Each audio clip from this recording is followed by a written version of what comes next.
എല്ലാവർക്കും വിനീത നമസ്കാരം. ശ്രീമദ് ഭാഗവതം നവമസ്കന്ധം അധ്യായം 11 ശ്ലോകം 8, 9, 10, 11, 12, 13 6 ശ്ലോകങ്ങൾ ഇന്ന് നമുക്ക് നോക്കാം. ശ്രീരാമചന്ദ്രൻ വേഷം മാറി രാത്രി സഞ്ചരിക്കുമ്പോൾ ഒരു വെളുത്തേടെ പറയട്ടെ തന്റെ ഭാര്യയെ കുറിച്ചിട്ട് പറയണത് അദ്ദേഹത്തിന്റെ ചെവിയിലെത്തണം. എങ്ങനെ അത് കാരണം സീതാദേവിയെ, ഗർഭിണിയായിട്ടുള്ള സീതാദേവിയെ ഉപേക്ഷിക്കാൻ കാരണമായിട്ട് വരികയാണ്. രാജ്യമാണ് ബാക്കി എല്ലാത്തിനേക്കാളും വലുത് എന്നത് ആ ഉത്തമ ശ്ലോകനായിട്ടുള്ള ശ്രീരാമചന്ദ്രൻ ലോകത്തിന് വെളിവാക്കി കൊടുക്കുന്നു. ഓം നമോ ഭഗവതേ വാസുദേവായ രാമായ രാമഭദ്രായ രാമചന്ദ്രായ വേധസേ രഘുനാഥായ നാഥായ സീതായ പദേ നമഃ. ഗുരവേ സർവലോകാനാം ഭിഷജേ ഭവരോഗിണാം നിധയേ സർവവിദ്യാനാം ദക്ഷിണാമൂർത്തയേ നമഃ. ഗംഗണപതയേ നമഃ. സംസരസ്വത്യൈ നമഃ. ഗുരുഭ്യോ നമഃ. ഓം നമോ ഭഗവതേ വാസുദേവായ. ശ്ലോകം 8. കദാചിൽ ലോകജിജ്ഞാസു ഗൂഢോ രാത്ര്യാം അലക്ഷിത ചരൻ വാചോ ശൃണോരാമോ ഭാര്യാം ഉദ്ദിശ്യ കസ്യചിൽ. കദാചിത് ഒരിക്കൽ, ലോകജിജ്ഞാസു ലോകത്തെ അറിയാൻ ആഗ്രഹിക്കുന്നവനും, അലക്ഷിത ലക്ഷിക്കപ്പെടാത്തവനും, രാത്രിയാം ചരൻ രാത്രിയിൽ ചരിക്കുന്നവനുമായ രാമൻ കസ്യജിൽ ഭാര്യാം ഉദ്ദേശ്യ ഒരുവന്റെ ഭാര്യയെ ഉദ്ദേശിച്ചുണ്ടായ വാച വാക്കുകളെ അശ്രുണോ ശ്രവിച്ചു. ഇങ്ങനെ രാജ്യം ഭരിച്ചുകൊണ്ടിരിക്കുന്ന സമയത്ത് തന്റെ പ്രജകള് തന്നെ പറ്റി എന്താണ് പറയണത് എന്നറിയാൻ വേണ്ടിയിട്ട് മറ്റാർക്കും തിരിച്ചറിയാൻ സാധിക്കാത്ത വിധത്തില് വേഷപ്രച്ഛന്നനായിട്ട് രാത്രിയിൽ അങ്ങനെ സഞ്ചരിക്കുകയായിരുന്നു. അങ്ങനെ അപ്പോഴാണ് ഒരു മനുഷ്യൻ തന്റെ ഭാര്യയെ ഉദ്ദേശിച്ച് പറയുന്ന ചില വാക്കുകള് രാമചന്ദ്രൻ സ്വാമി കേൾക്കണം. നാഹം വിഭർമിത്വാ ദുഷ്ടാം അസതിം പരവേശ്മകാം സ്ത്രീലോഭി വിഭ്രയാൽ സീതാം രാമോ നാഹം ഭജേ പുനഃ.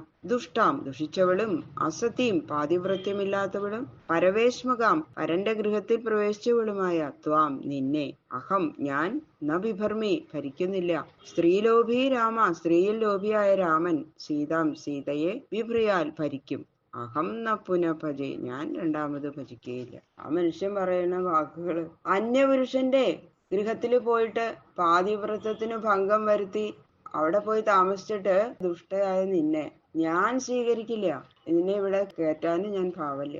അറിയാം, ആ ശ്രീരാമനുണ്ടല്ലോ, അദ്ദേഹം അന്യഗൃഹത്തിൽ വസിച്ച സീതയെ തിരിച്ചു കൊണ്ടുവന്നു.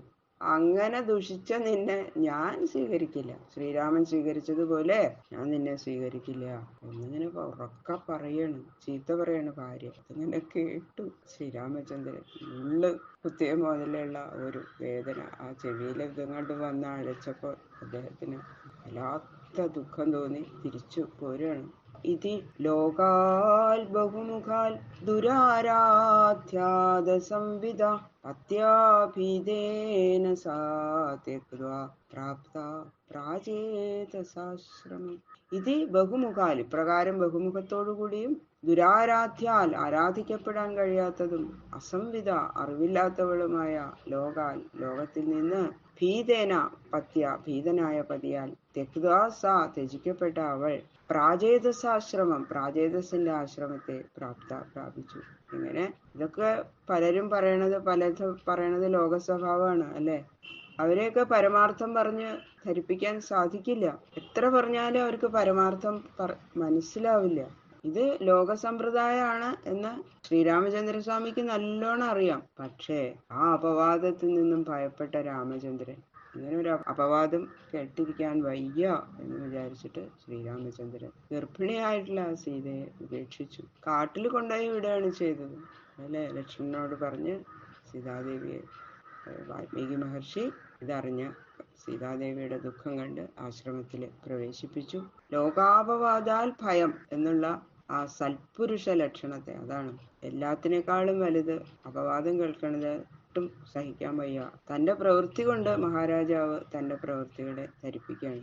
ആ സൽപുരുഷ ലക്ഷണം ഇത് പറയുന്നു. ഉത്തമ പുരുഷനായിട്ടുള്ള ശ്രീരാമചന്ദ്രൻ. സ്ത്രീകൾ ദുഷിച്ചാൽ ലോകം ദുഷിച്ചു എന്ന ആ സദാചാരത്തെ വിലമതിക്കണം. അപ്പൊ ലോകഹിതത്തിനായിട്ട്, ലോകത്തിന്റെ നന്മയ്ക്ക് വേണ്ടിയിട്ട് ഒരു ദോഷമില്ല സീതയ്ക്കെന്ന് നല്ലോണം അറിയാം. അങ്ങനെ ദോഷമില്ലാതിരിക്കുന്ന തന്റെ പ്രേയസിയെ കൂടി ഉപേക്ഷിക്കാൻ ഒരു രാജാവ് ഒരുങ്ങണം എന്ന് സ്പഷ്ടമാക്കി, ലോകത്തിന് സ്പഷ്ടമാക്കി കൊടുക്കാൻ വേണ്ടിയിട്ടാണ് രാജാവ് എന്നുള്ള നിലയ്ക്ക് അദ്ദേഹം ശ്രീരാമചന്ദ്രൻ അത് ചെയ്തത് എന്ന് പറയുന്നു. അന്തർവജ്ഞാഗതേ കാലേ യമൗ സാ സുഷുവേ സുതൗ കുശോലവൈദിഖ്യാതൗ തയോശ്ചക്രേ ക്രിയാമുനി. അന്തർവത്നി സാ, ഗർഭിണിയായ അവൾ, കാലേ ആഗതേ, കാലമാഗതമായപ്പോൾ, കുശാലവ ഇതി, കുശൻ ലവൻ എന്ന്, ഖ്യാതൗ യമൗ സുതൗ, പ്രസിദ്ധരായ രണ്ടു പുത്രന്മാരെ സുഷുവേ പ്രസവിച്ചു. തയോ അവർക്ക്, ക്രിയകളെ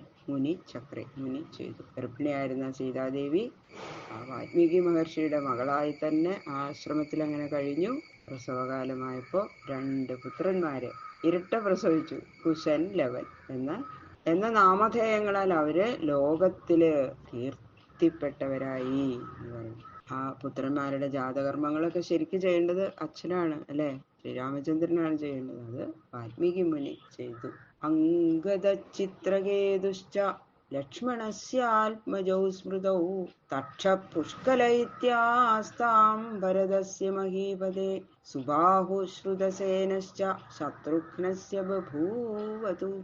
ഹേ രാജാവേ, ലക്ഷ്മണന് അംഗദൻ, ചിത്രകേതു എന്നുപേരായ രണ്ടു പുത്രന്മാരുണ്ടായി. ഭരതന് തക്ഷൻ, പുഷ്കലൻ എന്നുപേരായ രണ്ടു പുത്രന്മാരുണ്ടായി. ശത്രുഘ്നന്റെ പുത്രന്മാരുടെ പേരാണ് സുബാഹു, ശ്രുതസേനൻ എന്ന രണ്ടു പുത്രന്മാര് ശത്രുഘ്നൻ. ഗന്ധർവാൻ കോടിശോ ജഘ്നേ ഭരതോ വിജയേ ദിശാം തദീയം ധനമാനീയ സർവം രാജ്ഞേ നിവേദയൽ. ദിശാം ജയേ, ദിക്കുകളെ ജയിക്കുമ്പോൾ, ഭരതൻ, കോടിശ ഗന്ധർവാൻ, കോടി ഗന്ധർവന്മാരെ ജഘ്നെ സംഹരിച്ചു. തദീയം അവരെ സംബന്ധിച്ചതായ സർവം ധനം, എല്ലാ ധനത്തെയും, ആനീയ കൊണ്ടുവന്ന്, രാജ്ഞി രാജാവിനായിക്കൊണ്ട് നിവേദയിൽ സമർപ്പിച്ചു. ഭരതൻ ദിഗ്വിജയം ചെയ്തു. ആ ദിഗ്വിജയം ചെയ്യുന്ന അവസരത്തില് കോടി ഗന്ധർവന്മാരെ സംഹരിച്ചിട്ട് അവരുടെ ധനം മുഴുവനും കൊണ്ടുവന്ന് രാജാവായ ശ്രീരാമചന്ദ്രന് സമർപ്പിച്ചു എന്ന് പറഞ്ഞു. ബാക്കിയുള്ള ശ്ലോകങ്ങള് നാളെ നോക്കാം.